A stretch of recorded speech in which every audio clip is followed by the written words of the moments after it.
là, je suis vraiment ravie parce que là, il y a vraiment toutes sortes de bulles qui se réunissent ce soir, des bulles avec des intersections de personnes qui se connaissent ou qui ne se connaissent pas. Ça représente ce qui a mené à ce doctorat-là. Donc, vous êtes toutes des représentations de ce qui a mené à ça. Merci beaucoup pour les beaux mots. C'était par moi particulièrement flatteur que le doctorat vienne de la faculté de sciences politiques et droit. À cause de l'emphase, tout ce que j'ai fait pour l'ordre de la démocratie, le communautaire comme un lieu démocratique aussi, ça a pris une valeur particulière avec ça, donc j'étais très très contente. Et aussi que ça vienne du SACUCAM, du service de collectivité. Là, ça ramasse tout. Ça ramasse la recherche, ça ramasse la collaboration entre la recherche et le communautaire. Puis c'est pas évident faire ces recherches, faire cette combinaison-là. À la cérémonie, j'ai rappelé qu'on avait fait un projet avec des professeurs de l'École des sciences de la gestion. Mais à cause, oui, de SACUCAM, loin d'être un match naturel, selon le communautaire, avec des professeurs en sciences de la gestion, qui nous ont mené à l'indice des coûts de fonctionnement du communautaire. Alors, d'ailleurs, durant la cérémonie, je me suis permis de bien des cellules. Et je leur ai expliqué, je leur ai dit, c'est long, hein, mais c'est ça. C'est ça.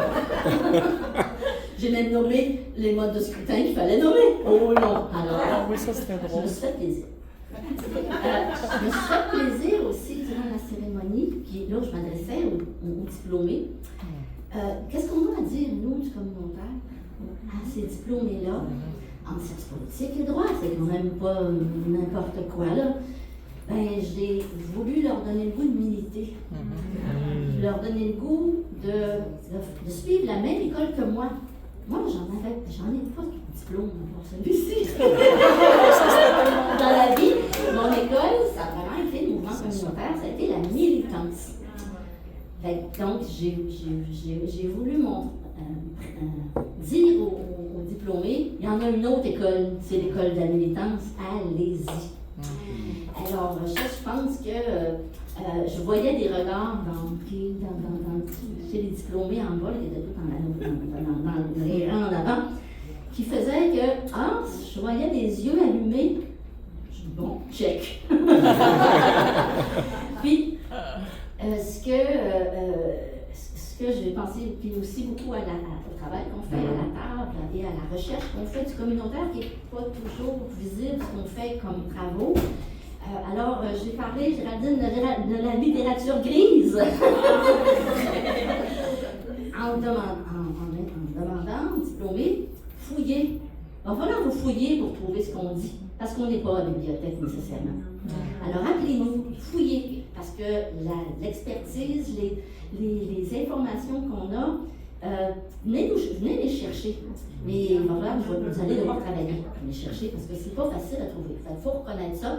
En même temps, nous, on a à faire un but pour savoir comment faire pour rendre ça plus disponible. En tout cas, tout ça, donc, pour mélanger la militance comme une école, puis comme une école où on peut embarquer n'importe quand. Puis, on en parlait avec Elisabeth au début tantôt, la militance, puis la job aussi, quand on aime notre job. Mais la militance, ça nourrit, il faut que ça nourrisse. Si ça ne te nourrit pas, c'est que tu ne milites pas à bonne place. Change de place, milite ailleurs. Mais milite pareil. Donc, je dirais ça pour une job aussi. J'ai lâché des jobs que ça me nourrissait. Quand ça me nourrissait plus, c'est parti. Donc, c'est important, cette motivation-là. Parce que c'est ça, je pense que c'est ce qui fait la différence entre faire des jobs ou des militances froidement, puis les faire avec notre cœur. Vous êtes tout du monde qui fait tout ça avec votre cœur. Merci d'être là, merci beaucoup. Je suis très, très choyée de pouvoir réunir des amis, des collègues, des ex-collègues, des militants de toutes sortes d'époques, tout le monde ensemble. Merci. Docteur.